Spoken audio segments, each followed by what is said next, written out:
BPL শুরুর আগে এবার সেরা লড়াই চিটাগং ভাইকিংসকে রাখেনি খুব বেশি কেউ। মুশফিকের নেতৃত্বে সেই দলটি প্রাথমিক পর্ব শেষে ছিল পয়েন্ট তালিকার 3-এ। সোমবার এলিমিনেটর হেরে শেষ হয়েছে চিটাগংয়ের এবারের বিপিএল এর অভিযান। তবে টুর্নামেন্টে নিজেদের প্রাপ্তিতে খুশি হওয়ার কথা দলটির। দলের পথচলা এবার সামনে থেকে নেতৃত্ব দিয়েছেন মুশফিক। এলিমিনেটর পর্যন্ত টুর্নামেন্টের দ্বিতীয় সর্বোচ্চ 426 রান এসেছে তার ব্যাট থেকে। টুর্নামেন্ট শুরুর আগে নিজের সঙ্গে বোঝাপড়ার ব্যাপারটাও ছিল একটি জায়গায়, সেখানেও প্রত্যাশা পূরণের তৃপ্তি পাচ্ছে এই অভিজ্ঞ ব্যাটসম্যান।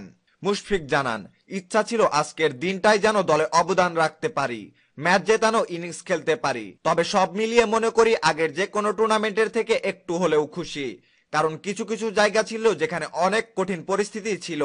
সেখান থেকে বেরিয়ে আসা এবং নিজের বিশ্বাসটা পাওয়া যে আমি এই ফরম্যাটে খেলার জন্য যথেষ্ট ভালো। নিজের সঙ্গে যে যুদ্ধটি ছিল সেদিক থেকে একটু সন্তুষ্ট, খুব বেশি না, একটু খুশি, এমনটাই জানাচ্ছিলেন মুশফিক।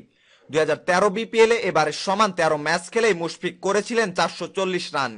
রান সেবার ছিল একটু বেশি, তারপরও এবারের পারফরমেন্সকে এগিয়ে রাখছেন দলের প্রয়োজনের সময় বেশি অবদান রাখতে পারায়।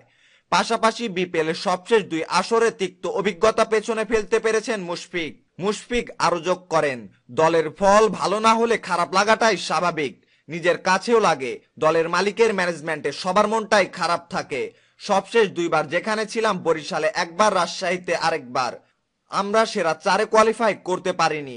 এটা খুব ভালো অনুভূতি নয়। এছাড়া নিজের কাছে নিজের যে প্রত্যাশা থাকে সেটিও পূরণ করতে পারিনি ওই 2 বার। মুশফিক আরো যোগ করেন, আরেকটা বছর এবারের চেয়ে বেশি রান করেছি, তাই খুব বেশি যে উচ্ছ্বাসিত এবার তা নয়। তবে যেটা বললাম, কয়েকটা ম্যাচে গুরুত্বপূর্ণ সময়ে ভালো খেলতে পেরেছি এবার, যেটি বেশি ভালো লাগছে। এটা আমার জন্য বড় একটি অনুপ্রেরণা ও আত্মবিশ্বাস দেবে সামনে। সম্মানিত ভিউয়ার্স, মুশফিকের কথা সম্পর্কে আপনার মতামত কমেন্ট বক্সে জানাতে ভুলবেন না। ক্রিকেটের নিত্য নতুন সকল সংবাদ সবার আগে পেতে চ্যানেলটি এখনই সাবস্ক্রাইব করুন। ধন্যবাদ।